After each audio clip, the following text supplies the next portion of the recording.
ছুরি নিয়ে সংশয় হয়, সবসময় সন্দেহ হয়। আল্লাহ বললেন 4 রকম জীবন্ত জীব নিয়ে পাহাড়ের মাথায় ওঠ। ছুরি নিয়ে আর 4 রকম জীবন্ত জীব নিয়ে পাহাড়ের মাথায় যে ঠেলে উঠেছে। আল্লাহর আরেকজন জালালি কদরের পয়গম্বরের নাম আপনাদের কাছে বলি, যার নাম হযরতে মূসা কালিমুল্লাহ। হযরতে মূসা কালিমুল্লাহ আলাইহিস সালাম, ইনিও আল্লাহকে একদিন প্রশ্ন করলেন, আল্লাহ ইব্রাহিম নবীর মতো, আল্লাহ তুমি নাকি ঘুমাও না?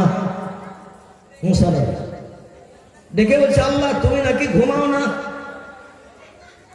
আল্লাহ দেখে বলছেন, আওয়ালাম তুমিন ইয়া মূসা, ও মূসা আমি ঘুমাই না, সব সময় জেগে থাকে, এটা কি তোমার বিশ্বাস হয় না?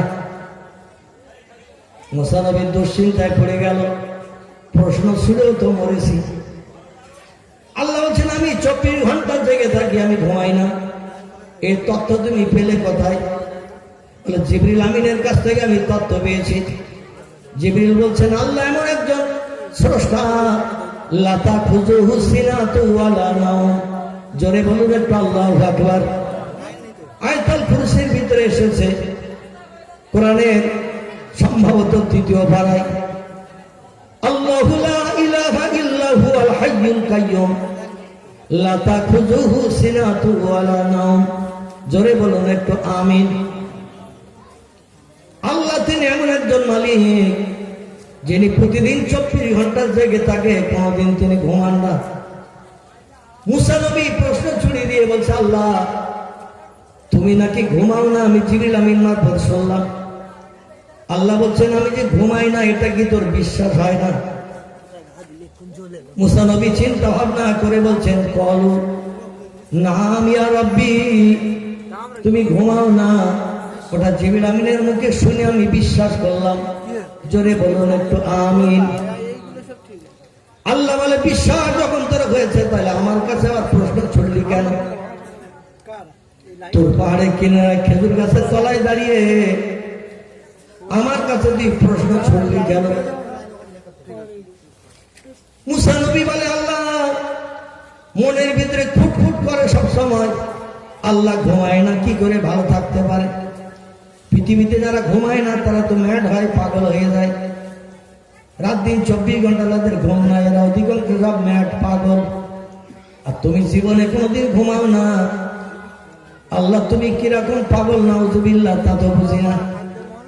আবার পাগল যারা হয়, এদের পাগলামি সারানোর জন্য পাগলা গারদে ভর্তি করা হয়, হসপিটালে ভর্তি করা হয়, ডাক্তার কবিরাজ তাদের দেখানো হয়। আল্লাহ তুমি ঘুমাও না, নিশ্চয়ই পাগল হয়ে গেছো। আর কোন হসপিটালে ট্রিটমেন্ট হয়নি, আমার মনের ভিতরে দুশ্চিন্তা হয়। আল্লাহ দেখে বললেন, পয়গম্বর আমি আল্লাহ ঘুমাই না, সবসময় 24 ঘন্টা প্রতিদিন ভালো থাকি, এটা কি তোর বিশ্বাস হয়? পয়গম্বর বলছে, আল্লাহ বিশ্বাস হয় না তো বলতে পারি না, বিশ্বাস হয় না বললে তো আমি বেঈমান হয়ে যাব। আল্লাহ বলছেন, পয়গম্বর তোর মনের ভিতরে যে খুটখুটে ব্যারাম, একজনের মনের ভিতরে খুটখুটে ব্যারাম, তোর ভিতরে খুটখুটে ব্যারাম। এই পয়গম্বর তোর খুটখুটে ব্যারাম দূর করে আমি মিশর সিরিয়ার দেশের মানুষকে দিনের কাজের দাওয়াত দেওয়াবো। ব্যারামওয়ালা রোগী দিয়ে আমি দিনের কাজ করাবো না। এখন শোন, আমি আল্লাহ ঘুমাই না, সব সময় ভালো থাকি, এটা তোরে আমি জানাবো। এখন দেখবি না শুনবি, কোনটা তোর ভালো হয় একটু বল। আমি যে ঘুমাই না, প্রতিদিন জেগে থাকি, তাতে সুস্থ অবস্থায় আছি এবং থাকবো, এটা তুই দেখবি না শুনবি? পয়গম্বর বলছে, আল্লাহ যদি তুমি গল্প না করে আমার একটু দেখাও, তুমি ঘুমাও না, সুস্থ থাকো, ভালো থাকো, তাহলে AMK Plaza Delhi Baza Dakin 24 ปากาน่า Channel ติด Subscribe โครุม এই হাদিসের কেতাবে যত হাদিস লেখকেরা লিপিবদ্ধ করেছেন, এই 3 লক্ষাধিকের উপরে হাদিসের ভিতরে কোন একটা হাদিস কোন মুসলমান মানতে যদি আপত্তি দর্শায়, যদি বলে বাদ দাও তো মোহাম্মদের কথা, বর্তমান মডার্ন যুগে চলবে না, মোহাম্মদ জীবনে স্কুলে যায়নি, কলেজ চোখে দেখেনি, বিশ্ববিদ্যালয়ের চৌকাট পার হয়নি, খাতা কলম দিলে মোহাম্মদ নাম লিখতে পারতো না, বই দিলে মোহাম্মদ পড়তে পারতো না, মোহাম্মদ কোনো সাহিত্য রচনা করিনি, মোহাম্মদ কোনো কবিতা লিখেনি, মোহাম্মদ ছিল মূর্খ যুগের লোক। এখন আমরা জ্ঞানের যুগের মানুষ, একবিংশ শতাব্দীর যুগের মানুষ, মোহাম্মদের কথা এখন মডার্ন যুগে চলবে না। নাউজুবিল্লাহ। এইরকম যদি মন্তব্য কোনো ব্যক্তি করে, শরীয়তের সব ফতোয়ার কেতাবে একমত হয়ে লেখকেরা লিখেছেন, লোকটার মাথায় যত দামি চিকচিকে টুপি থাকে, তার মুখে যদি রবীন্দ্রনাথ ঠাকুরের মতো বুক জোড়া দাড়ি থাকে, গায়ে যদি নেসপে শাক পর্যন্ত হাঁটুর নিচে লম্বা জামা থাকে, ওজন যদি তার 92 কেজি হয়, চেহারা যদি তুর্কিস্তানের মানুষের মতো দেখতে হয়, তুর্কিস্তানের মানুষের চেহারা দেখতে ফেরেশতার মতো, হজপাক যারা করতে গেছেন, সৌদি আরবে হজপাক করতে গেছেন, আমার কথায় তারা একমত হতে পারবেন। তুর্কিস্তানের নারী পুরুষদের দেখলে মনে হয় একই মায়ের পেট থেকে ছেলেরা জন্ম নিয়েছে, একই মায়ের পেট থেকে মেয়েরা জন্ম নিয়েছে। অধিকাংশ মেয়েদের চেহারা একই রকম, অধিকাংশ মেয়েদের চেহারা একই রকম। নজর করে তাকালে মনে হয় স্বামীরা স্ত্রীদের চেনে কি করে, স্ত্রীরা স্বামী চেনে কি করে, তার চেহারা দেখতে অধিকাংশ একই রকম। জোরে বলুন একটু সুবহানাল্লাহ। যেমন ফেস কাটিং, গায়ের রং তেমন দেখতে সুন্দর। তুর্কিস্তানের মানুষ এইরকম তুর্কিস্তানের মানুষের মতো চেহারা যদি দেখতে সুন্দর হয়, রবীন্দ্রনাথ ঠাকুরের মতো বুক জোড়া দাড়ি যদি হয়, হাঁটুর নিচে লম্বা জামা নেসপে শাক পর্যন্ত গায়ে থাকে, মাথায় যদি দামি চিকচিকি 200-500 টাকা দামের টুপি থাকে, শরীয়তের ফতোয়ার কেতাবে লিখেছে ওই লোকটি মুসলমান থাকবে না, লোকটি কাফের হিসাবে বিবেচিত হবে যদি কোরআনের একটা কথা অবিশ্বাস করে, নবীজির জবানি হাদিস একটা যদি অমান্যতা দেয়, সে লোকটি আর মুসলমান থাকবে না, তার ঠিকানা হবে জাহান্নাম। এই জন্য আমি আপনাদের কাছে বলবো, পাক কালাম কোরআনে মজিদ থেকে একটি সেন্টেন্স বাক্য আয়াত আপনাদের কাছে বক্তৃতা আপনারা রন্ধে রেখেছি। আর প্রিয় নবী মুহাম্মদ রাসূলুল্লাহ সাল্লাল্লাহু আলাইহি ওয়াসাল্লামের জবানি মোবারক আরবি ভাষায় থেকে হাদিস শরীফ বলা হয়, একটি ছোট্ট হাদিস আপনাদের কাছে উদ্ধৃতিমূলক রেখেছি। কোরআনের আয়াতের কথা শুনতে, বিশ্বাস করতে আপনাদের আপত্তি আছে? আছে কার? নবীজির জবানি হাদিসের কথা বিশ্বাস করতে আপত্তি আছে? আছে নাকি? আমার ভাইরা, কোরআনের কোনো কথা যদি আমাদের ব্রেনের সঙ্গে অ্যাডজাস্ট না হয়, আমাদের মগজের সঙ্গে কোরআনের কোনো কথা যদি মিল না হয়, পয়গম্বর মুহাম্মদ রাসূলুল্লাহ 1500 বছর আগের জবানি বর্তমান একবিংশ শতাব্দীর যুগে আমাদের ব্রেনের সঙ্গে, ব্রেন মগজের সঙ্গে যদি অ্যাডজাস্ট না হয়, তাই বলে কি আমরা ধারণা করব কোরআনের কথা ভুল, নবীজির কথা ভুল? এ ধারণা কি করব? ধারণা করলে আমাদের ঠিকানা হবে জাহান্নাম, আমরা কাফের সাব্যস্ত হব। তার কারণ কোরআনের সূরা বাকারায় আল্লাহ প্রকাশ্য তথ্য কোট করে জানিয়ে দিয়েছেন, বিসমিল্লাহির রহমানির রহিম, ইন্নাল্লাযীনা কাফারু ওয়া কাযযাবু বিআয়াতিনা উলাইকা আসহাবুন নারি হুম ফিহা খালিদুন। জোরে বলুন একটু আল্লাহু আকবার। আর একটু জোরে বলেন আল্লাহু আকবার। নারায়ে তাকবীর। কোরআনের দ্বিতীয় পারা, আমার ভাইরা প্রথম পারা, সূরাটির নাম হলো সূরাতুল বাকারা। এই সূরা বাকারা আল্লাহ প্রকাশ্য কোট করে দিলেন, ইন্নাল্লাযীনা কাফারু, আমাকে যারা স্রষ্টা বলে মান্যতা দিল না, প্রভু বলে যারা পৃথিবীতে আমারে বিশ্বাস করলো না, কারণ আমারে দেখতে পায় না। বর্তমান প্রযুক্তি যুগের কিছু বিজ্ঞানীরা, দার্শনিকেরা আছে, তারা বলে চোখে যেটা দেখি সেটা বিশ্বাস করি, যেটা চোখে দেখি না সেটা বিশ্বাস করি না, মানি না। এই জন্য বর্তমান পৃথিবীতে কিছু বিজ্ঞানীরা বলে there is no God, Allah is nothing. স্রষ্টা নাই, প্রভু নাই, প্রাকৃতিক নিয়মে পৃথিবী চলছে আর চলবে। তারা স্রষ্টা মান্যতা দেয় না, স্রষ্টা আছে বিশ্বাস করে না।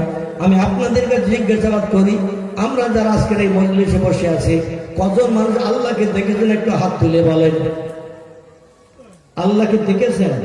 কজন একটা হাত তুলে বলতে পারবেন? এ হাত উঠবে কারো? উঠবে না। তাহলে আল্লাহকে আমরা কেউ দেখিনি, দেখেছি? বিজ্ঞান বলছে যেটা দেখি সেটা বিশ্বাস করি, যেটা দেখতে পাই না সেটা বিশ্বাস করি না। এখন আমরা তো স্রষ্টাকে কেউ দেখি নাই, এখন স্রষ্টা আছে না নাই? কথা বলে। আল্লাহ বলছেন মান আমানা বিল্লাহি ওয়াল ইয়াউমিল আখিরে ওয়া আমিলা সালিহান ফালাহুম আজরুহুম ইনদা রাব্বিহিম ফালা খাউফুন আলাইহিম ওয়ালা হুম ইয়াহজানুন। চিল্লায়ে বলুন একটু আল্লাহু আকবার, আর একটু জোরে বলেন আল্লাহু আকবার। আল্লাহ বলেন ও আমার বান্দা বান্দিরা, তিনটি আমল যারা পাকাপাকি করে নিতে পারবে, খুব ভালো করে শোনেন। আমি কিন্তু ওয়াজ এখনো শুরু করতে পারিনি, একটু ট্রাক্টর দিচ্ছি। ট্রাক্টর পর্যন্ত নাকি একটু জমি চষে নিচ্ছি, একটু ট্রাক্টর দিয়ে নিচ্ছি, একটু ঘাস মেরে নেই, তারপরে দুটো দানা ছড়াবে, আপনার তেল পাউডার দেবে, গাছ বড় হবে, ফসল কেটে নিয়ে জান্নাতে বাস করা যাবে। জোরে বলুন সুবহানাল্লাহ। আচ্ছা, ঘাস বাগানে দানা ছড়ালে চারা হয় তো নাকি? ঘাস বাগানে যদি দানা ছড়ানো হয় চারা হবে তো নাকি? দানাগুলো বেকার হয়ে যাবে কিনা? এই জন্য একটু ট্রাক্টর দিয়ে জমিটা চষে নিচ্ছি, একটু জমি চষে নিয়ে দুটো দানা ছড়াই দেবে। আপনার একটু পরে তেল পাউডার দেবেন, দিলে গাছ বড় হবে, গাছ যখন প্রাপ্তবয়স্ক হবে ফসল পাওয়া যাবে ইনশাআল্লাহ। সকলে বলুন আমিন, জোরে বলুন আমিন। আল্লাহ বলেন তিনটি আমল যারা পাকাপাকি করে নিতে পারবে, ও দুনিয়ার মানুষ তোমরা শোনো, ফালাহুম আজরুহুম ইনদা রাব্বিহিম, আমার তরফ থেকে তারা পুরস্কারে বিভূষিত হবে। তিনটি আমল যারা পাকাপাকি করে নিতে পারবে, আমার তরফ থেকে তারা পুরস্কারে বিভূষিত হবে। ফালা খাউফুন আলাইহিম, বিপদে মুসিবতে তাদের কোনো ভয় পেতে হবে না। ওয়ালা হুম ইয়াহজানুন, রাতে রাতে ঘুম কামাই করে মেম্বারের খুঁজতে হবে না, প্রধানের বাড়ি দরখাস্ত দিতে যেতে হবে না, ডাক্তার মাস্টারের কাছে যে যুক্তি বুদ্ধি করতে হবে না। আমি আল্লাহ তাদের জন্য এনাফ যথেষ্ট হয়ে যাব। জোরে বলুন একটু। আমল তিনটি কি কি আল্লাহ কোরআনে কোট করে দিলেন। প্রথম নম্বর আমল হলো মান আমানা বিল্লাহ, আমি যে তোমাদের প্রভু, আমি যে তোমাদের স্রষ্টা, আমাকে তোমরা দেখতে পাবে না, না দেখে বিশ্বাস করবে একজন মালিক পৃথিবীর আছে না নাই। যদি তোমাদের বিশ্বাস না হয়, কুল সিরু ফিল আরদে ফানজুর কাইফা কানা আকিবা। বক্তৃতা আমার লম্বা হয়ে আসে, তবে একটু সূত্র ধরে না দিলে তো বুঝতে অসুবিধা হবে। আল্লাহ বললেন যদি আমি আসি এই বিশ্বাস তোমাদের মনে না আসে, তাহলে ঘর ছেড়ে একটু বাইরে বেরিয়ে যাও। কুল সিরু ফিল আরদ, আল্লাহ বলেন হাবিব আপনার মধ্যে জানিয়ে দিন, আমার সম্পর্কে যদি সবসময় সন্দেহ প্রকাশ করে, আমি আসি, এই সন্দেহ যদি আপনার উম্মতের মনের ভিতরে আসে, তাদের বলুন একটু রান্নাঘর ছেড়ে, ঘরের বারান্দা ছেড়ে আমার জমিনে বেরিয়ে যেতে। পৃথিবীর জমিনে একটু বেরিয়ে যাও, পাহাড় পর্বত গুলো দেখো, সাগর সলিল গুলো দেখো, পৃথিবীর বড় বড় গাছপালা গুলো দেখো, আমার নিদর্শন গুলো তোমরা একটু নজর করে ঘর থেকে বেরিয়ে যেয়ে দেখো। দুনিয়ার জমিনে যদি বেরিয়ে যে নিদর্শন গুলো দেখতে থাকো, তাহলে আমি যে একজন মালিক আছি, পৃথিবীর নিদর্শন দেখলে তোমার বুঝতে সুবিধা হবে। জোরে বলুন একটু আমিন। যদি বলেন হোয়াট ইজ দ্য ডকুমেন্ট, বাইরে বেরিয়ে নিদর্শন থেকে বুঝবো কি করে, তাহলে আমি বেশি দূর আপনাদের যেতে বলবো না। এই ভারতবর্ষের পশ্চিম বাংলায় একটি জেলা আছে, জেলাটির নাম হলো বাঁকুড়া। কি নাম বলেন? বাঁকুড়া। বাঁকুড়া, এই বাঁকুড়া জেলায় দুটো পাহাড় আছে পাশাপাশি গায়ে গায়ে। এই পাহাড়ের নাম হলো শুশুনিয়া পাহাড়। কি নাম বলো? খুব বেশি দূর যেতে হবে না, জাপান, জার্মান, ইংল্যান্ড, হল্যান্ড, পোল্যান্ডে যাওয়ার কথা বলি না। এই পশ্চিম বাংলায় বাঁকুড়া জেলায় দুটি পাহাড় দাঁড়িয়ে আছে পাশাপাশি। এই পাহাড় দুটিকে বলা হয় শুশুনিয়া পাহাড়। এই পাহাড়ের মধ্যম পজিশনের জায়গা দিয়ে একটা ফাটলের ভিতর দিয়ে কল কল কল কল করে 24 ঘন্টা দৈনন্দিন স্বচ্ছ পানি বার হচ্ছে। সেখানে পুকুর নাই, খাল নাই, নদী নাই, ডোবা নাই, কিচ্ছু নাই। 2-1 ঘন্টার জন্য নয়, 24 ঘন্টা দৈনন্দিন স্বচ্ছ পানি, মিনারেল ওয়াটারের মতো স্বচ্ছ পানি, যে পানি মানুষ যখন তখন নিয়ে খেতে পারবে। কোনো আর্সেনিক নাই, কোন রকম কোন দুর্গন্ধ পচা কিছু নাই। পাহাড়ের ফাটলের ভিতর দিয়ে কল কল করে পানি বার হচ্ছে। এখন যারা বলে there is no God, Allah is nothing, প্রভু নাই, স্রষ্টা নাই, পৃথিবী প্রাকৃতিক নিয়মে চলছে আর চলবে, ওদের একটু শুশুনিয়া পাহাড়ের ধারে কান ধরে নিয়ে যাবেন, নিয়ে দিয়ে বলেন এই পাথরের ফাটল দিয়ে, এই পাহাড়ের পাথরের ফাটল দিয়ে পানি বার করছে কে? ইলেকট্রিক মেশিন চললে পানি বার হয় মেনে নিলাম, কিন্তু হঠাৎ যদি ইলেকট্রিক মেশিন বন্ধ হয়ে যায় পানি চলবে না বন্ধ হবে? ওখানে মেশিন চালিয়ে দিল কে? রাত দিন 24 ঘন্টা কোনোদিন মেশিন বন্ধ হয় না। মানুষ শুধু দাঁড়িয়ে দাঁড়িয়ে নিদর্শন দেখে, আল্লাহর কুদরত ছাড়া আর কিছু না। জোরে বলেন একটু সুবহানাল্লাহ। আল্লাহ এই জন্য কোরআনে বললেন কুল সিরু ফিল আরদি ফানজুর কাইফা কানা আকিবা।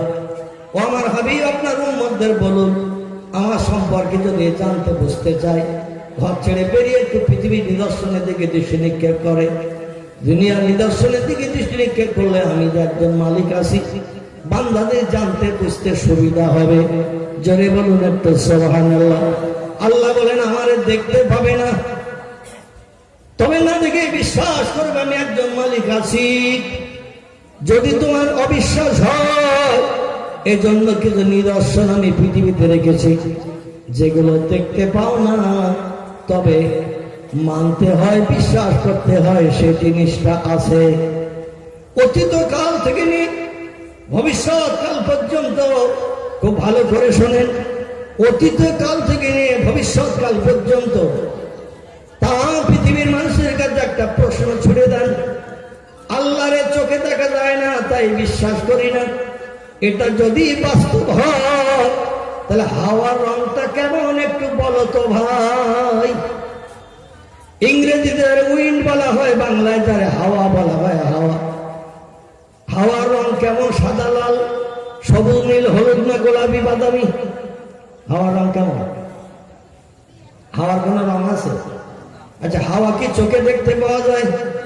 চোখে তো দেখতে পাওয়া যায় না, তবে অবিশ্বাস করুন, হাওয়া বলে কিছু নাই। করবেন? হাওয়া বলে কিছু নাই, অবিশ্বাস করবেন। এ তো রং দেখতে পেলাম না, হাওয়া কেমন তাও চোখে দেখতে পাই না। ফিরফিরে বাতাস হয়, শনশন শব্দ হয়, গাছের পাতা নড়ে, আমরা বাস্তবে দেখে বুঝি হাওয়া হচ্ছে। জোরে বলুন সুবহানাল্লাহ। হাওয়া যেমন চোখে দেখা যায় না, না দেখে বিশ্বাস করতে হয়।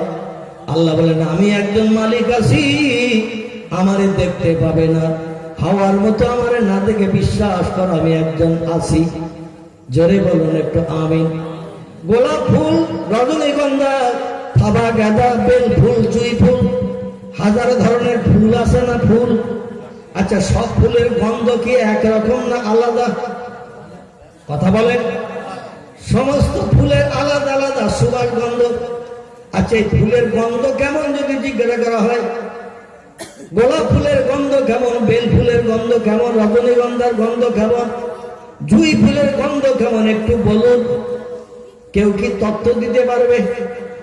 ফুলের গন্ধ কেমন নাকে ধরার পর আমরা বুঝি এর একটা সৌরভ আসছে নাকে, ঠিক কিনা? ফুল দেখি একরকম, গন্ধ আর এক রকম, কিন্তু নাকে ধরা না ধরা পর্যন্ত আমরা বুঝতে পারি না ফুলের সৌরভ সুগন্ধ কি। নাকে ধরার পরে এক একটা সৌরভ সুগন্ধ আমাদের নাকে লাগে, কিন্তু এই গন্ধটার রং কেমন কিয়ামত পর্যন্ত মানুষকে যদি সময় দেওয়া হয়, এরা এই গন্ধের রঙের কোনো বর্ণনা দিতে পারবে? এই গন্ধের কোনো বর্ণনা দিতে পারবে না, কিন্তু এর একটা সুবাস সুগন্ধ আছে, আমরা নাকে ধরলে বুঝতে পারি, ঠিক কিনা? আল্লাহ বলেন আমি একজন পৃথিবীর মালিক, ওই রকম আছে। ও বান্দা, আমার শক্তি ক্ষমতা কেমন তোমরা একটু চিন্তা ভাবনা করলে জানতে পারবে। আমি কোরআনে আমার শক্তি ক্ষমতা সম্পর্কে তত্ত্বগুলো কোট করে দিয়েছি। জোরে বলুন একটু সুবহানাল্লাহ। পয়গম্বর ইব্রাহিম নবী আল্লাহর একজন উচ্চ র্যাঙ্কের পয়গম্বর ছিলেন, যিনি জাতির পিতা হিসাবে বিশ্ব মুসলিমের কাছে যিনি সম্মান প্রাপ্ত হয়েছেন, যার সুন্নত আদর্শ তাম পৃথিবীর মানুষ মেনে চলে। ইব্রাহিম নবীর সুন্নত, এনাকে আল্লাহ বলছেন আওয়ালাম তুমিন ইয়া ইব্রাহিম, ও পয়গম্বর আমি মরা জিন্দা করতে পারি, তোমার কি বিশ্বাস হয় না? ইব্রাহিম নবীর মাথা চুলকানো শুরু করেছে। আল্লাহ ডেকে বলছেন কি গো, একটা প্রশ্ন করলাম উত্তর কেন দাও না? ইব্রাহিম নবী বলছেন, আল্লাহ যদি বলি না আর আপনি যদি মরা জিন্দা করতে পারেন তাহলে তো আমি বেঈমান হয়ে যাব। আপনি যদি মরা জিন্দা করতে পারেন আর আমি মরা জিন্দা যদি বিশ্বাস না করি তাহলে আমি তো বেঈমান হয়ে যাব। আল্লাহর পরের স্টেজের জ্ঞানী পৃথিবীতে যারা, তারা হলো নবী আম্বিয়ার দল। জোরে বলুন একটু সুবহান। আল্লাহর পরের স্টেজের জ্ঞানী যারা পৃথিবীতে, তারা হলো নবী আম্বিয়ার দল। নবী আম্বিয়াদের পরের স্টেজের জ্ঞানী যারা পৃথিবীতে, তারা হলো সাহাবা ইকরামদের দল। সাহাবাদের পরের স্টেজের জ্ঞানী যারা, তারা হলো পৃথিবীতে ইমামদের দল। ইমামদের পরের স্টেজের জ্ঞানী যারা পৃথিবীতে, তারা হলো ওলিয়া উলিয়ার দল। ওলিয়া উলিয়াদের পরের স্টেজের জ্ঞানী যারা, তারা হলো কোরআন হাদিসের বিজ্ঞ পণ্ডিতদের দল, আলেমদের দল। আলেমদের পরের স্টেজের জ্ঞানী যারা, তারা হলো বিজ্ঞান, তারা হলো দর্শন, তারা হলো ইঞ্জিনিয়ার, তারা হলো ডাক্তার, তারা হলো মাস্টার, তারা হলো বুদ্ধিজীবী, তারা হলো সাহিত্যিক। যত ধরনের জ্ঞানী আছে সব জ্ঞানীদের জ্ঞান আলেমদের পরের স্টেজের জ্ঞান। জোরে বলুন একটু সুবহানাল্লাহ। আমার ভাইরা, আলেমদের উপরে যাদের জ্ঞান তারা হলো ওলিয়া উলিয়ার দল। ওলিদের উপরের জ্ঞানী যারা, তারা হলো ইমামদের দল। কোরআন হাদিস বিশ্বাসকারী গবেষক যারা, ইমাম লক্ষ লক্ষ হাদিস যারা হেফজ করেছেন, কোরআনের প্রত্যেকটি পাই টু পাই আয়াতের যারা ব্যাখ্যা করতে পেরেছেন, এরা হলো ইমাম। ইমামদের উপরের জ্ঞানী যারা, তারা হলো সাহাবা ইকরামদের দল। সাহাবাদের উপরের জ্ঞানী যারা, তারা হলো নবী আম্বিয়ার দল। নবীর উপরের জ্ঞানী যিনি, তিনি হলেন আল্লাহ সুবহানাহু ওয়া তাআলা। জোরে বলুন একটু সুবহানাল্লাহ। তাহলে জ্ঞানীর তবকার লাইনটা বোঝা গেল। জ্ঞানীর তবকার লাইনটা মোটামুটি বোঝা গেল। বিজ্ঞান, দর্শন, ইঞ্জিনিয়ার, ডাক্তার, মাস্টার, বুদ্ধিজীবী, সাহিত্যিক, এদের সকলের জ্ঞান হলো ওলামায়ে হাক্কানীদের পরের স্টেজের জ্ঞান, আলেমদের পরের স্টেজের জ্ঞান। আমার ভাইরা, সব বুদ্ধিজীবীদের জ্ঞানের উপরে হলো কোরআন হাদিসের বিজ্ঞ পণ্ডিতের জ্ঞান। কারণ দুনিয়ার সব বুদ্ধিজীবীদের জ্ঞানের ভিতরে ভুলে ভরা। কোরআন হাদিসের বিজ্ঞ পণ্ডিত আলেমদের জ্ঞানের ভিতরে কোনো ভুল নাই। জোরে বলুন সুবহানাল্লাহ। কারণ আলেমদের জ্ঞানের ভিতরে ভুল হলে কোরআন হাদিসের ভুল থাকবে। কারণ আলেমেরা কোরআন হাদিসের কথা বলে, তার বাইরে বলে না। এই জন্য কোরআন হাদিসের ভুল এখনো পর্যন্ত কোনো মানুষ বার করতে পারে নাই। জোরে বলুন একটু সুবহানাল্লাহ। আমার ভাইরা, এই জন্য আল্লাহ পাক রব্বুল আলামিন, তারই জ্ঞান হলো সব জ্ঞানের মধ্যে। আল্লাহর জ্ঞানের পরের স্টেজের জ্ঞান হলো পয়গম্বরদের জ্ঞান। এই পয়গম্বরদের ভিতরে উচ্চ রঙ্গের পয়গম্বর একজন, তিনি হলেন ইব্রাহিম খলিলুল্লাহ। আল্লাহ তারে প্রশ্ন করছেন, আমি যে মরা জিন্দা করতে পারি, এটা কি তোমার বিশ্বাস হয় না? ইব্রাহিম নবী চিন্তা করছেন কি বলি। উনি বলছেন, যদি বলি না আর আল্লাহ যদি মরা জিন্দা করতে পারে তাহলে তো আমি বেঈমান হয়ে যাব। এই জন্য একটু চিন্তা ভাবনা করে বলছেন, কলু বালা ইয়া রব্বি, আল্লাহ তুমি মরা জিন্দা করতে পারো, ওটা আমার বিশ্বাস হয়। জোরে বলুন সুবহানাল্লাহ। আর যেই বলেছে আল্লাহ তুমি মরা জিন্দা করতে পারো, আমার বিশ্বাস হয়, আল্লাহ সঙ্গে সঙ্গে প্রশ্ন ছুড়ে দিয়ে বলেন, তাহলে প্রশ্ন করলি কেন? আমি যে মরা জিন্দা করতে পারি এ বিষয়ে তুই জিজ্ঞাসাবাদ করলি কেন? পয়গম্বর বলছেন, মনের ভিতরে আমার কুটকুট করে। তাই আল্লাহ বলেন, তোর মতো কুটকুটে বেড়ামালা পয়গম্বর দিয়ে দিনের কাজ করাবো না। তোর মতো কুটকুটে বেড়ামালার রুগী দিয়ে আমি আমার কলেমার কাজ মিশর সিরিয়ার দেশে করাবো না। তো কুটকুটে বেড়াম আগে দূর করবো। জোরে বলুন সুবহানাল্লাহ। তোর মনের রোগ আগে দূর করব, তারপর আমি তোকে দিয়ে কলেমার কাজ করাবো। ও রোগী মানুষকে দিয়ে আমার কলেমার কাজে সফলতা হবে না। পয়গম্বর বলেন, আল্লাহ তাহলে তো খুব ভালো হয়। আল্লাহ বলেন, এ পয়গম্বর, আমি যে মরা জিন্দা করতে পারি এটা তোর মনের ভিতরে কুটকুট করে কেন? পয়গম্বর বলছে, চোখের সামনে কত জীবজন্তু মারা গেল, আর যারা মারা যাওয়ার পরে কোনো জীবজন্তু খেলো না, পচে গলে মাটির সঙ্গে মিশে গেল। কিছু জীবজন্তু মারা গেলে অন্য জীবজন্তুরা খেয়ে নেয়, পায়খানা করে ফেলে দেয়, জমিনের সঙ্গে পায়খানা পড়ে দেয়, বর্ষার পানি হয় সব গলিয়ে একাকার হয়ে যায়। আর যা গলিয়ে একাকার হয়ে গেল, মাটির সঙ্গে মিশে গেল, তুমি আমার তাই চিন্তা করবে? এই নিয়ে আমার মনের ভিতরে ফুট করতে হবে, আল্লাহ পারবে না। আমার আল্লাহ ডেকে বললেন, পয়গম্বর ইব্রাহিম, আমি মরা চিন্তা করতে পারি, এইটা তোমার মনের ভিতরে ফুটফুট করে, তাই তুমি আমার কাছে জিজ্ঞাসাবাদ করেছো। ইব্রাহিম, তোমার মনের ফুটফুটে ব্যায়াম আমি দূর করবো না করা পর্যন্ত মিশর সিরিয়ার দেশে দিনের কাজ তোমার দিয়ে করাবো না, আমার কলেমার কাজ তোমার দিয়ে করাবো না। পয়গম্বর বলে, আল্লাহ তাহলে ভালো হয়।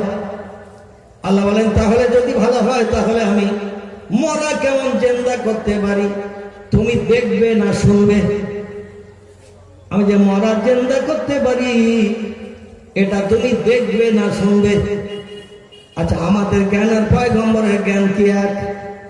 পয়গম্বরের আসমানি কেতাব পেয়েছে, আসমানি কেতাব প্রাপ্ত হয়ে তারা উচ্চ র্যাঙ্কের জ্ঞানী সাব্যস্ত হয়েছে। ইব্রাহিম নবীকে একটা আসমানি কেতাব দেওয়া হয়েছিল, 100 খানা আসমানি কেতাবের ভিতরে ইব্রাহিম নবীকে একখানা আসমানি কেতাব দেওয়া হয়েছিল, চটি কেতাব। 4খানি আসমানি বড় কেতাব, একটির নাম হলো তৌরিত, মুসা নবীরে দেওয়া হয়েছিল। একটির নাম হলো জব্বুর, দাউদ নবীকে দেওয়া হয়েছিল। একটির নাম হলো ইনজিল, ঈসা নবীরে দেওয়া হয়েছিল। একটির নাম হলো আল কোরআন, আমাদের পয়গম্বরকে দেওয়া হয়েছে। এই 4খানা কেতাব মোটা এবং বড়, আর হালকা চটি কেতাব পয়গম্বরকে আল্লাহ দিয়েছিলেন 100 খানা। জোরে বলুন একটু সুবহানাল্লাহ। তফসিরে মাফাতিহুল গায়ব, তফসিরে মাজিদ, তফসিরে রুহুল বায়ান, তফসিরে ইবনে কাসির, তফসিরে বিজালাল কোরআন, তফসিরে মারিফুল কোরআন, তফসিরে বায়ানুল কোরআন, তফসিরে বাইজাবি, তফসিরে কাশাফ, বিখ্যাত বিখ্যাত তফসিরের কিতাবে লেখকেরা লিখেছেন পৃথিবীতে মানুষকে দ্বীনের দাওয়াত দেওয়ার জন্য, মানুষকে সুপথ দেখানোর জন্য আল্লাহ পয়গম্বর পাঠিয়েছেন লক্ষাধিকের উপরে। জোরে বলি একটু সুবহানাল্লাহ। এই লক্ষাধিকের উপরে পয়গম্বরের ভিতরে মর্যাদাবান পয়গম্বর যারা, আল্লাহ তাদের নাম কোরআনে কোট করে দিয়েছে আমাদের ওয়াকিবহাল হওয়ার জন্যে। কারো নাম আদম, কারো নাম শীষ, কারো নাম ইদ্রিস, কারো নাম নূহ, কারো নাম ইব্রাহিম, কারো নাম ইসমাইল, কারো নাম ইসহাক, কারো নাম ইয়াকুব, কারো নাম ইউসুফ, কারো নাম দাউদ, কারো নাম সুলাইমান, কারো নাম মুসা, কারো নাম হারুন, কারো নাম হুদ, কারো নাম লূত, কারো নাম সালেহ, কারো নাম জাকারিয়া, কারো নাম ইহইয়া, কারো নাম আইয়ুব, কারো নাম ইউনুস, কারো নাম শুআয়ব, কারো নাম ইলিয়াস, কারো নাম উযায়ের, কারো নাম ঈসা, কারো নাম মুহাম্মাদুর রাসূলুল্লাহ। একটু চিল্লায়ে বলুন সুবহানাল্লাহ। কজন হয়েছে? তাবারু খাবে না, শুধু শুনবি গুনবি নেই। এই তাবারু ভাত ছাড়া হবে। তাবারুক নিশ্চয় আছে নাকি? আছে, তাবারুক আছে। তত তাবারুকের চিন্তা একটু গুণ। মাঠ ভেঙে আওয়াজ পালিয়ে চলে যাবে, আওয়াজ আর ফেরত আসবে না, তবে গুনলে মেমোরিতে অনেকদিন জমা থাকবে এই কটা। ঠিক বললাম না ভুল বললাম? তিরমিজি শরীফের হাদিস, পয়গম্বর মুহাম্মদ রাসূলুল্লাহ বলছেন, আল্লাহর কোরআনে বর্ণিত পয়গম্বরদের নাম আমার কোন উম্মত যদি পাঠ করে, প্রতিটি অক্ষরের বিনিময়ে তার নাম আমলে থলিতে আল্লাহ 10টি করে সওয়াব লিপিবদ্ধ করে দেবেন। কোন ব্যক্তি যদি পয়গম্বরের নাম মোহাব্বতের সঙ্গে শোনে, আল্লাহ তাকেও বঞ্চিত করবেন না। তার নামের প্রতিটি অক্ষরের বিনিময়ে আল্লাহ পাক 10টা করে সওয়াব তার নাম আমলে থলিতে লিপিবদ্ধ করবেন। হাসরের মাঠে একটা সওয়াবের জন্য বাপ পাগল হয়ে ঘুরবে, ছেলে পাগল হয়ে ঘুরবে, স্ত্রী পাগল হয়ে ঘুরবে, স্বামী পাগল হয়ে ঘুরবে। একটা সওয়াব কেউ কাউকে দেবে না। একটা সওয়াবের বিনিময়ে অনেক ব্যক্তি জান্নাত হালাল বানাতে পারবে, কিন্তু কেউ সাহায্য করবে না। এই জন্য একটা পয়গম্বরের নাম কেউ যদি পড়ে প্রতিটি তার নামের অক্ষরের বিনিময়ে 10টা করে সওয়াব আল্লাহ লিপিবদ্ধ করবেন। যে লোকটি শুনবে সে লোকটা বঞ্চিত হবে না, তাকে 10টা করে সওয়াব আল্লাহ লিপিবদ্ধ করবেন। কার পয়গম্বরদের চরিত্র হলো সাদা কাপড় মার্কা। জোরে বলুন একটু সুবহানাল্লাহ। টোটাল কোরআনের ভিতরে আল্লাহ পাক 27 জন পয়গম্বরের নাম কোট করে দিয়েছেন। কজন? টোটাল কোরআনের ভিতরে 27 জন পয়গম্বরের নাম এসেছে। লক্ষাধিক পয়গম্বরের ভিতর থেকে ছাঁটাই করে বাছাই করে আল্লাহ 27 জন পয়গম্বরের জীবনী কোরআনের ভিতরে কম বেশি কোট করেছেন। এই 27 জনের ভিতরে 25 জনের জীবনী বর্ণনা করা রয়েছে, 2 জনের কোনো জীবনী বর্ণনা করা নাই, কেবল শুধু নাম এসেছে। নাম 2 জনের শুধু নাম কোট করা হয়েছে, তাদের কোনো জীবনী কোট করা নাই। আর 25 জনের জীবনী কম বেশি আল্লাহ পাক কোট করেছেন আমাদের আমল করে চলার জন্য। একটু জোরে বলুন সুবহানাল্লাহ। এদের কারো নাম আদম সফিউল্লাহ, যিনি হলেন জগৎ জনক। আদম নবী, আমার ভাইরা, তার পুত্র হযরতে শীষ থেকে শুরু করে, নূহ থেকে শুরু করে, ইব্রাহিম থেকে শুরু করে, ইসমাইল থেকে শুরু করে ঈসা রুহুল্লাহ পর্যন্ত 25 জন পয়গম্বরের জীবনী আল্লাহ কোরআনে ভরে দিয়েছেন। 2 জন পয়গম্বরের কোনো জীবনী নাই, শুধু নাম কোট করা হয়েছে। একজনের নাম হযরতে আলিয়াসা আলাইহিস সালাম, আরেকজনের নাম হযরতে জুলকিফল আলাইহিস সালাম। 2 জনের কোনো জীবনী নাই, শুধু নাম কোট করা হয়েছে। আর 25 জনের কম বেশি কিছু কিছু জীবনী কোরআনের ভিতরে ভরা হয়েছে। এই 25 জনের ভিতরে একজনের কথা আমি আপনাদের কাছে বলছি, যিনি হলেন ইব্রাহিম খলিলুল্লাহ। চিল্লায় বলুন একটু সুবহানাল্লাহ।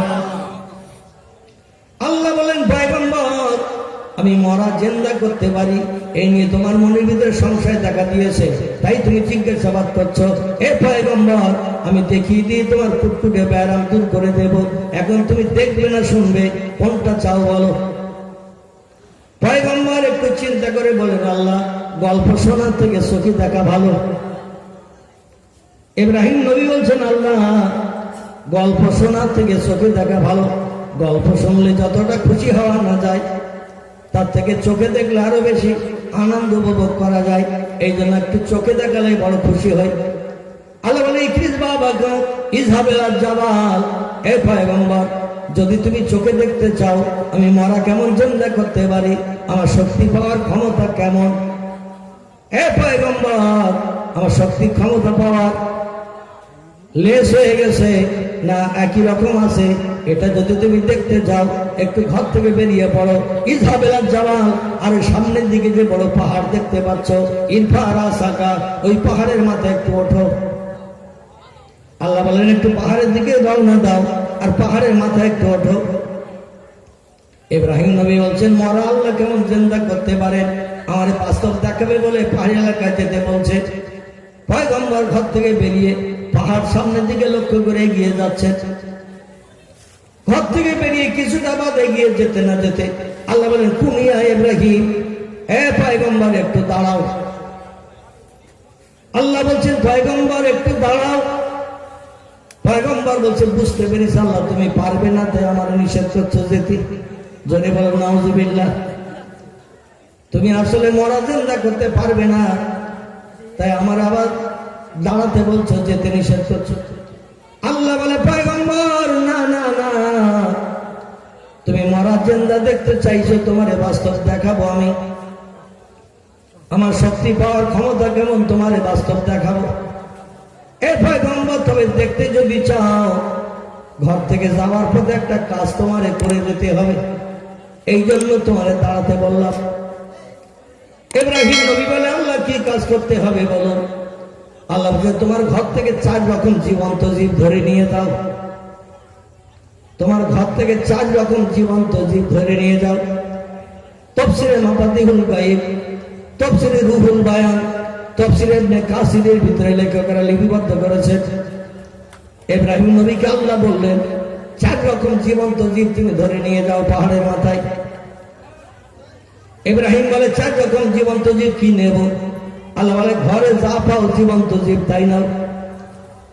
অধিকাংশ পয়গম্বরেরা উট ভেড়া দুম্বা চড়িয়েছে, অধিকাংশ পয়গম্বররা চতুষ্পদ জীবজন্তু বাড়িতে পুষেছে, এই জন্য বাড়ি থেকে একটা ছাগল নিয়েছে। ছাগল পয়গম্বরদের অধিকাংশ পয়গম্বরদের ঘরে ছাগলের পাল ছিল, ভেড়া ছিল, দুম্বা ছিল।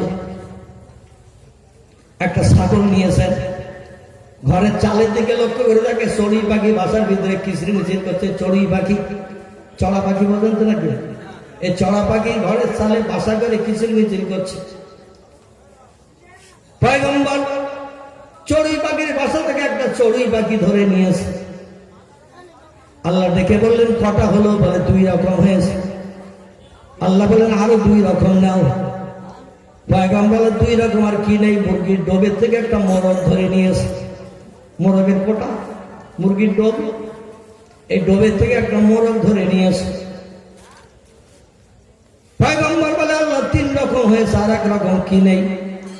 আল্লাহ বলেন যে কোনো একটা জীব তুমি নিয়ে নাও। বর্ণনাকারীরা 2 রকম তথ্য দিয়েছে এখানে। 1 রকম বর্ণনাকারীরা তাফসীরের কিতাবে লিখেছেন একটা কবুতর ধরে নিয়েছে, কবুতর। আর 1 রকম বর্ণনাকারীরা তারা তাফসীরের কিতাবে লিখেছে পয়গম্বর 3 রকম জিনিস নেওয়ার পর আর 1 রকম কি নেবে? একটু দুশ্চিন্তায় পড়ার পর একটা ময়ূর ধরে নিয়েছে, ময়ূর। আমার ভাইরা কেউ বলেছেন ময়ূর, আবার কোন লেখক বলেছেন একটা কবুতর। তাহলে হলো করকম, করকম হলো 4 রকম। এই 4 রকম জীবন্ত জীব যখন ধরে নিয়েছেন, আল্লাহ বলেন একটা ধারালো ছুরি সঙ্গে করে নাও, ছুরি। পয়গম্বর বলছে আল্লাহ যা বলো তাই করবো, তবে মরা কেমন জিন্দা করে আমার দেখিয়ে দিতে হবে। আমার মনের ভিতরে কুটকুট করে ব্যায়াম তোমার দূর করে দিতে হবে। ভবিষ্যতে তুমি চিন্তা করবে, হাসরের মাঠে হাজির করবে। আমার মনের ভিতরে এই নিয়ে সংশয় হয়, সবসময় সন্দেহ হয়। আল্লাহ বললেন 4 রকম জীবন্ত জীব নিয়ে পাহাড়ের মাথায় ওঠ। ছুরি নিয়ে আর 4 রকম জীবন্ত জীব নিয়ে পাহাড়ের মাথায় যে ঠেলে উঠেছে। আল্লাহর আরেকজন জালালি কদরের পয়গম্বরের নাম আপনাদের কাছে বলি, যার নাম হযরতে মূসা কালিমুল্লাহ। হযরতে মূসা কালিমুল্লাহ আলাইহিস সালাম, ইনিও আল্লাহকে একদিন প্রশ্ন করলেন, আল্লাহ ইব্রাহিম নবীর মতো, আল্লাহ তুমি নাকি ঘুমাও না? মূসা নবী ডেকে বলছে আল্লাহ তুমি নাকি ঘুমাও না? আল্লাহ ডেকে বলছেন আওয়ালাম তুমিন ইয়া মূসা, ও মূসা আমি ঘুমাই না, সব সময় জেগে থাকে, এটা কি তোমার বিশ্বাস হয় না? মূসা নবী দুশ্চিন্তায় পড়ে গেল, প্রশ্ন শুনেও তো মরেছি। আল্লাহ বলছেন আমি 24 ঘন্টা জেগে থাকি, আমি ঘুমাই না। এই তথ্য তুমি পেলে কোথায়? বলে জিবরিল আমিনের কাছ থেকে আমি তথ্য পেয়েছি। জিবরিল বলছেন আল্লাহ এমন একজন স্রষ্টা, লা তাখুযুহু সিনাতু ওয়ালা নাওম। জোরে বলুন একটু আল্লাহু আকবার।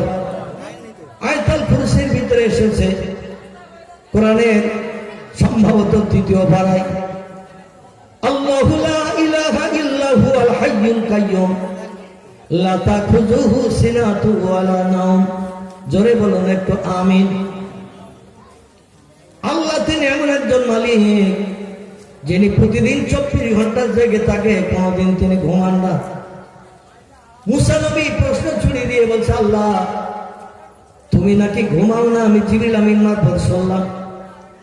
আল্লাহ বলছেন আমি যে ঘুমাই না, এটা কি তোর বিশ্বাস হয় না?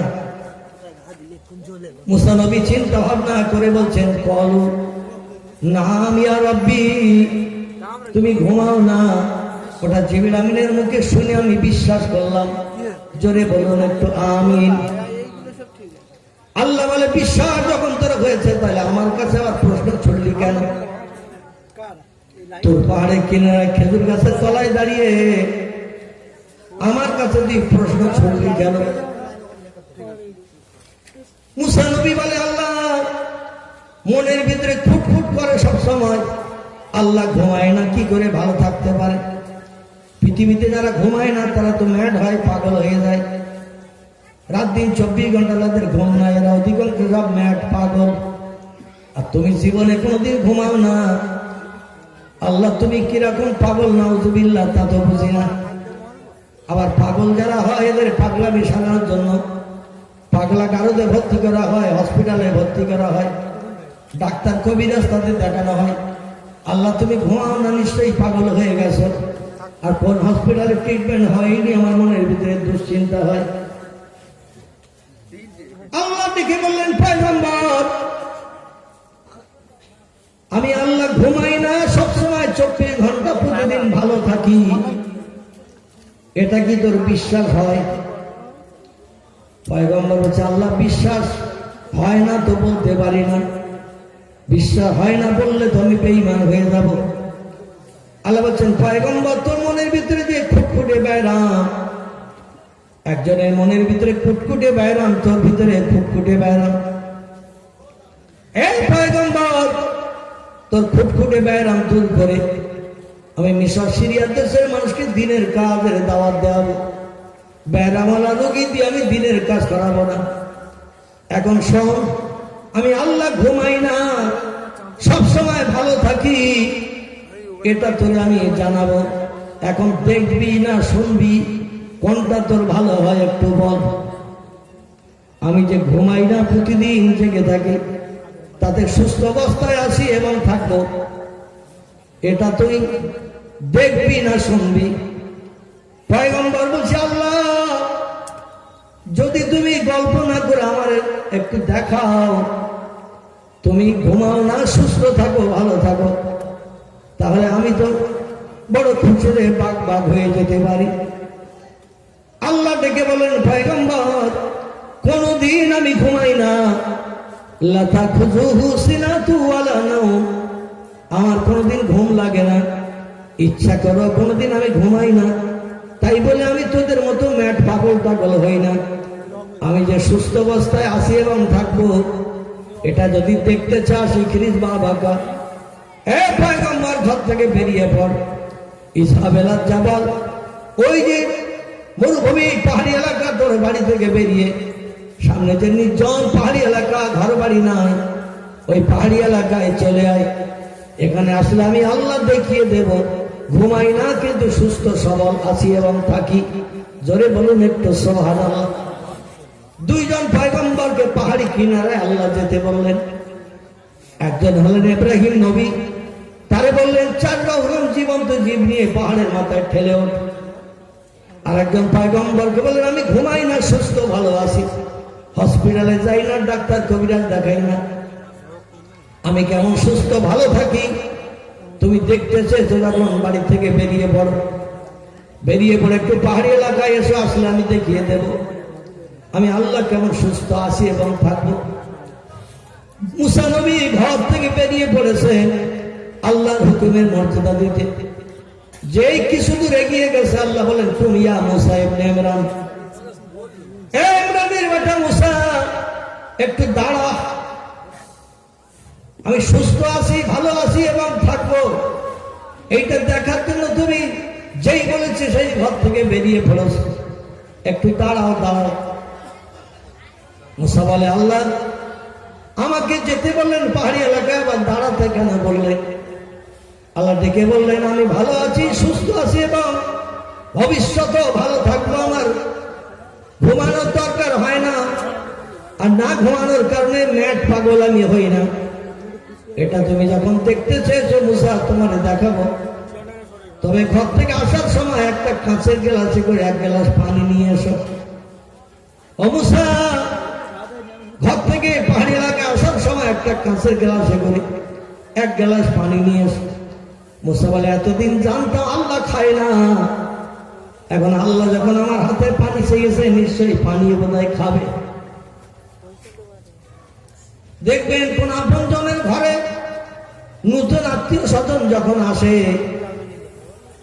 কাঁসার গ্লাস থাকে, মেলামাইন থাকে, স্টিলের গ্লাস থাকে, সব গ্লাসগুলো রিজেক্ট করে দেখবেন কাঁচের গ্লাস ব্যবহার করা হয়। নতুন কোন অতিথি আত্মীয় স্বজন যখন বাড়িতে আসে, বিশেষ করে ছেলে মেয়ে দেখার যখন কোনো হিড়িক পড়ে, ছেলে দেখতে এসেছে, মেয়ে দেখতে এসেছে, যত ধরনের গ্লাস বাড়িতে থাক না কেন, সেগুলো কিন্তু ব্যবহার করা হয় না। নতুন আত্মীয় আসলে একটু কাঁচের গ্লাস ব্যবহার করা হয় অতিথিদের দেওয়ার জন্য। কাঁচের গ্লাসের একটা সম্মান অতীতকাল থেকে বর্তমান কাল পর্যন্ত আছে। এবং ভবিষ্যতে থাকবে। জোরে বলুন একটু সুবহানাল্লাহ। কাজটা যদি স্বচ্ছ হয়, আর এই স্বচ্ছ কাচের গ্লাসে যদি মিনারেল ওয়াটার ভালো পানি দেওয়া হয়, যে কোনো মানুষের পিপাসা না লাগলেও ভালো গ্লাস আর ভালো পানি দেখলে এক সমুখ মেরেও নেয়। ভালো গ্লাস ভালো পানি দেখলে এক আধ ঢোকে একটু মেরেও নেয়, গ্লাসের সম্মান রক্ষা করার জন্য। আল্লাহ বলেন পিতলের গ্লাস নয়, কাঁসার গ্লাস নয়, মাটির গ্লাস নয়। এ মুসা, তুমি কাঁচের গ্লাসে করে এক গ্লাস পানি নিয়ে ওই পাহাড়ি এলাকায় চলে এসো। মুসা নবী রাস্তার থেকে ফিরে গেলেন ঘরে, যে বলেন বিবি সফুরা, ও সোহেব নবীর কন্যা, তোমার জীবন বোধহয় ধন্য হয়ে গেল। স্ত্রী বলছেন মা হিয়া ইয়া যাও জি, কেন কিসে কি হলো? বলে আল্লাহ খায় না, আল্লাহ ঘুমায় না, আল্লাহ সবসময় ভালো থাকে এটা জানতাম, কিন্তু মনের ভিতরে আমার খুটখুট করত। সেই খুটখুটে ব্যায়াম দূর করার জন্য আল্লাহর কাছে প্রশ্ন করেছিলাম। মাদানে দেশের তুর পাহাড়ের কিনারায় খেজুর গাছের তলায় দাঁড়িয়ে আল্লাহ পাক আমাকে জানানোর জন্য, বোঝানোর জন্য আমাকে আজকের পাহাড়ি এলাকায় যেতে বলেছে। পাহাড়ি এলাকায় যাওয়ার পথে, কিছু দূর যাওয়ার পথে আল্লাহ আবার ফিরিয়ে দিয়েছে বাড়ি। এই জন্য বাড়ি ফিরেছি। এক গ্লাস কাঁচের পানি আল্লাহ নিয়ে যেতে বলেছেন। আসমানের উপরে আল্লাহ থাকেন আরশ কুরসিতে, সেখান থেকে নেমে আসবেন বোধহয় পিপাসা লাগবে বহু দূরের পথ। কোরআনের শেষে সাবওয়া সামাওয়াতেন তিবাকা, আল্লাহ যেখানে অবস্থান করেন সেটা হলো 7 আকাশের উপরে। কটা আকাশ? 7টা আকাশ। 7টা আকাশের উপরে আল্লাহ থাকে, জায়গাটির নাম হলো আরশ কুরসি। সেইখান থেকে আসবেন এই পৃথিবীর জমিনে পাহাড়ি কিনারায়। নিশ্চয় দূরের পথ, আল্লাহর পিপাসা লাগতে পারে। এই জন্য আমার এক গ্লাস পানি নিয়ে যেতে বলেছে। তবে কাঁচের গ্লাসের মর্যাদা দাম বেশি, এই জন্য কাঁচের গ্লাসে করে পানি নিয়ে যেতে বলেছে।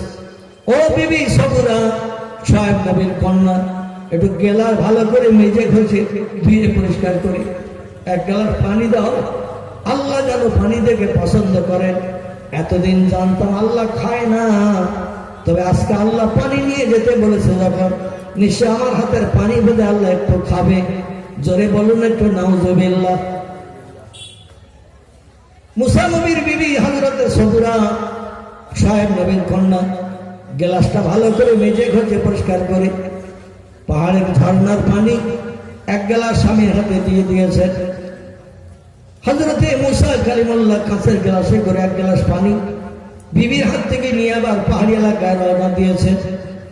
চলছেন, যাচ্ছেন, যেতে যেতে পাহাড়ের কাছাকাছি যখন গেলেন, কিছুটা পথ পাহাড়ের পাশ দিয়ে অতিক্রম করার পরে দেখলেন পাহাড়ের উপর থেকে একটা বড় পাথর নেমে এসে রাস্তায় একটা করে পড়ে রয়েছে। যে পথ দিয়ে মানুষ যাওয়া আসা করে, এই পথের উপরে একটা বড় পাথর পাহাড়ের উপর থেকে নেমে এসে পথের উপরে বিছিয়ে পড়ে রয়েছে। যেতে গেলে ওই পথের উপর দিয়ে হেঁটেই যেতে হবে। রাস্তা কভার করে রয়েছে বড় পাথরটি, সাইড দিয়ে কোনো ধাপ দিয়ে যাওয়ার কোনো কায়দা নাই। যেতে গেলে ওই পাথরটার উপর দিয়ে রাস্তা পাস করতে হবে। মুসা নবী পাথরের উপরে উঠে বেশ কিছুটা পথ এগিয়ে গেলে, যেই পাথরের মাঝামাঝি পৌঁছে গেলে আল্লাহ গায়েবে আওয়াজ দিয়ে বলছেন, কুমিয়া মুসা ইবনে ইমরান, ও ইমরানের বেটা মুসা, তুমি যে পর্যন্ত এসেছো ওইখানে দাঁড়াও, তোমার আর আসতে হবে না, বাকি পথ আমি আল্লাহ যাব। জোরে বলুন একটু সুবহানাল্লাহ। মুসা বলে আল্লাহ অফ্রন্ত করুণা, আমার তো এখন আরো 6 কিলোমিটার যেতে বলতে পারত, কিন্তু এই পাথরটার উপরে আমি উঠেছি। আল্লাহ বলছেন ওইখানে দাঁড়াও, তোমার আর কষ্ট করতে হবে না, বাকি পথ আমি যাব, ওইখানে পাহাড়ের পথের উপরে তোমার সঙ্গে সাক্ষাৎ হবে। মুসা নবী বলে বেঁচে গেলাম, আল্লাহ যদি আরো 6 কিলোমিটার যেতে বলতো তাহলে আমাকে যেতে হতো, কারণ আল্লাহর সঙ্গে কোন জায়গায় দেখা হবে পাহাড়ের কিনারায় সে কে জানে, নিশ্চয়ই তিনি জানেন কোন জায়গায় গেলে সাক্ষাৎ হবে। তবে এখানে যখন দাঁড়াতে বলছেন একটু দাঁড়াই। মুসা নবী পাথরের উপরে পানির গ্লাস নিয়ে চোখ করে দাঁড়িয়ে আছে।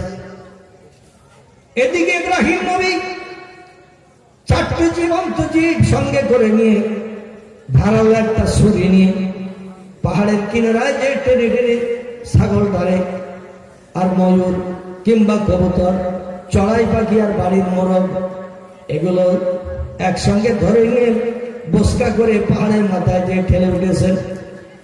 ছাগলটার গলায় দড়ি দিয়ে টেনে টেনে নিয়ে গেছেন। পাহাড়ের মাথায় দিয়ে বলছি, আর রব্বি, ও আমার প্রভু গো, তুমি মরা কেমন চিন্তা করবে আমি একটু দেখতে চাইলাম, আর তুমি দেখানোর জন্য আমাকে এই পাহাড়ের মাথায় আসতে বললে। আমি তো পাহাড়ের মাথায় এসে গেছি আল্লাহ, এবার একটু দেখিয়ে দাও, আমার মনের টুকটুকে ব্যায়ামটা দূর করে দাও। আল্লাহ ডেকে বললেন, ইব্রাহিম, তোমাকে যে 4 রকম জীবন্ত জীব নিয়ে আসতে বলেছি, তুমি এনেছো। ইব্রাহিম বলেন, না আমি আর রব্বি হা। আল্লাহ বলছেন, ছুরি একটা আনতে বলেছি। ইব্রাহিম বলে, আল্লাহ ছুরি এনেছি। আল্লাহ ডেকে বললেন, ইব্রাহিম, আমার নাম নিয়ে প্রত্যেকটি জীবন্ত জীব বিসমিল্লাহ আল্লাহু আকবার বলে জবাই করে দাও। ছাগল জবাই করো, কবুতর জবাই করো, মোরগ জবাই করো, চড়াই পাখি জবাই করো, তবে জবাই করার সময় একটু আমার নামটা উল্লেখ করিও, বিসমিল্লাহ আল্লাহু আকবার। ইব্রাহিম আমার নাম বলে তুমি জবাই করো। শুরু করছি আল্লাহর নামে, যিনি সব শক্তির ঊর্ধ্বে,